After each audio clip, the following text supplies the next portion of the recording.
आज गुजरात में, भरूच में, गुजरात के लोक लाडीला हमारे प्रत्याशी चेतरभाई वसावा, उनके पक्ष में रोड शो किया और जैसा क्रेज़ आज देखा मैंने, जैसा लोग नाच नाच के, गा गा के और अपनी दुकानों मकानों से बाहर निकल निकल के, बच्चे भी छोटे छोटे, जैसा प्यार दे रहे थे। मेरा 10 साल का पॉलिटिकल करियर है, मैंने ऐसा कभी नहीं देखा। मैं अभी उसकी फ़ोटो भी भेज रहा हूँ अपने दोस्तों मित्रों को, खैर ऐसा कुछ मैंने कभी नहीं देखा। तो भरूच की जनता ने तो मेरे ख्याल में फैसला कर लिया है कि चेतरभाई उनके पक्ष में। भारत की सबसे बड़ी, देश की सबसे बड़ी पंचायत जिसको कहा जाता है, लोकसभा, चेतरभाई उनके लिए जाएंगे वहाँ। और जैसे ये यहाँ मुद्दे उठाते रहे हैं, उसके बदले जेल भी जाते रहे हैं, अपने परिवार सहित जेल जाते रहे, वैसा ही पार्लियामेंट में ये आदिवासियों के मुद्दे उठाएंगे, जल जंगल जमीन के मुद्दे, पेशा कानून के मुद्दे, लोगों को उनका हक नहीं मिल रहा। तो जिस तरीके से आज लोगों का क्रेज़ मैंने देखा, बहुत अच्छा लगा।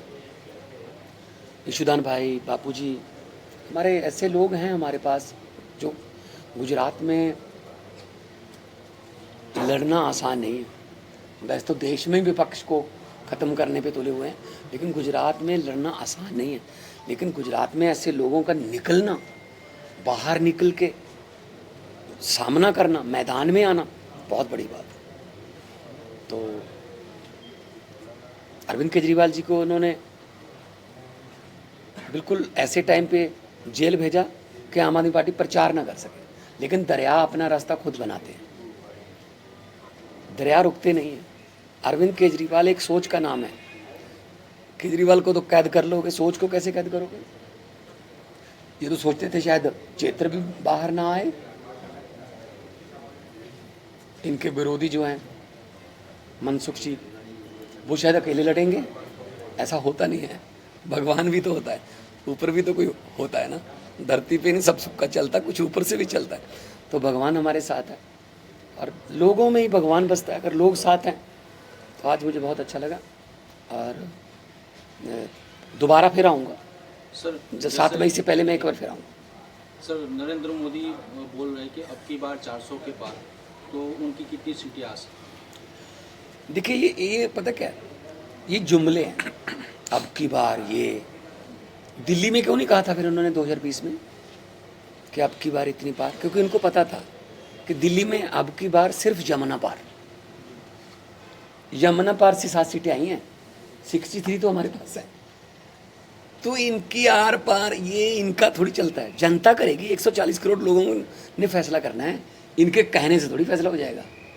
ये देश किसी के बाप की जागीर है क्या? अरे हमारे बुजुर्गों ने, हमारे पुरखों ने शहीदियाँ दी। शहीद आजम भगत सिंह, राजगुरु सुखदेव, करतार सिंह सराभा, चंद्रशेखर आजाद, अशफाक उल्ला, लाला लाजपत राय, उन्होंने कुर्बानियाँ दी, फिर ये देश मिला। अब ये देश के मालिक बन के बैठ गए। जो कहेंगे, हम जो कहेंगे ऐसे लोगों को भेड़ बकरियों की तरह से चलाते रहोगे। इधर हो जाओ आप, इधर हो जाओ आप, इधर हो जाओ। जो पहले उसको भ्रष्टाचारी बोलते हैं, बाद में उसके गले में डालते हैं बीजेपी का पट्टा, और वो बिल्कुल ही वॉशिंग मशीन में से निकल के धुल जाता है। ऐसा चलेगा क्या? लोकसभा चुनाव से पहले कौम को कबीलों में मत बांटिए, कौम को कबीलों में मत बांटिए, लंबे सफर को मीलों में मत बांटिए। एक बहता दरिया है मेरा भारत देश, इसको नदियों और झीलों में मत बांटिए। नफरत की राजनीति मत करो, जाति की राजनीति मत करो, वरना उसमें खुद ही फंस जाओगे। क्या हो रहा है अभी यूपी में, क्या हो रहा है? राजपूत बरादरी का बहुत बड़ी महापंचायत हुई है। यहाँ पे लोग जो हैं वो गुस्से हैं, क्योंकि जब छत्तीस समाज है जो गुस्से हैं, क्योंकि हम तो ऐसी जात पात की राजनीति करते नहीं, हम नाम की नहीं, हम काम की राजनीति करते। हमें अरविंद केजरीवाल ने सिखाया स्कूलों की बात करनी है, हमें अरविंद केजरीवाल ने सिखाया अस्पतालों की बात करनी है, बिजली की बात करनी है, इंफ्रास्ट्रक्चर की बात करनी है। ये नफरत की बात करते हैं, ये नहीं है, ये नहीं है, तो फंसो, फिर अपने आप ही फंसोगे अपने बुने हुए जालों में। तो मतलब ये है कि आम आदमी पार्टी सेकुलर पार्टी, हम तो सब समाज पूरे देश की तरक्की की बात करते हैं। हम किसी जात पात की राजनीति नहीं करते, लेकिन ये जात पात की राजनीति में खुद ही फंसेंगे, फंस चुके हैं। अच्छा भगवत मान जी, बीजेपी के घोषणा पत्र को लेकर आप क्या कहेंगे? पहले तो ये घोषणा पत्र होता था ना, मेरे पास बहुत अच्छा सवाल है आपका। पहले घोषणा पत्र होता था, संकल्प पत्र भी रहा है इसका नाम काफी देर, मैनिफेस्टो भी कहते रहे हैं इसको। अब गारंटियां क्यों कहने लगे मोदी जी? गारंटियां कौन देता था? अरविंद केजरीवाल। जब बजने लगी खतरे की घंटियां, तब बीजेपी को याद आ गई केजरीवाल की गारंटियां। अब कहते हैं गारंटियां, चलो कोई बात नहीं, हमारा लफ्ज छीन लिया, इसी बहाने कोई गारंटी पूरी कर दें। पहले 15 लाख वाली गारंटी तो पूरी नहीं, आप मेरे ख्याल में आपके तो आ गए ना 15 लाख हर खाते में आए, आपके भी नहीं आए, पंजाब में भी नहीं आए। वैसे काला धन भी आ गया ना, बाद में कहते हैं जुमले हैं। 15 लाख, मैं पार्लियामेंट में बोला था, 15 लाख की रकम लिखता हूँ तो कलम रुक जाती है, काले धन के बारे में सोचता हूँ तो स्याही सूख जाती है। हर बात ही जुमला निकली। अब तो ये भी शक है, क्या चाय बनानी आती है?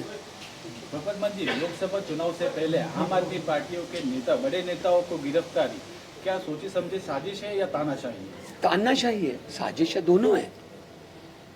अपने विपक्ष को आप अंदर कर दो बस। हेमंत सोरेन को अंदर कर दिया, ममता बनर्जी को तंग कर रहे हैं, स्टालिन जी का गवर्नर भाषण नहीं पढ़ रहा, जो कि पढ़ना ही होता है उसने, विजयन जी को तंग कर रहे हैं केरला में, दिल्ली में एलजी टांग पे टांग अड़ाता है हर काम में। मैं सुप्रीम कोर्ट में घूम रहा हूँ जी,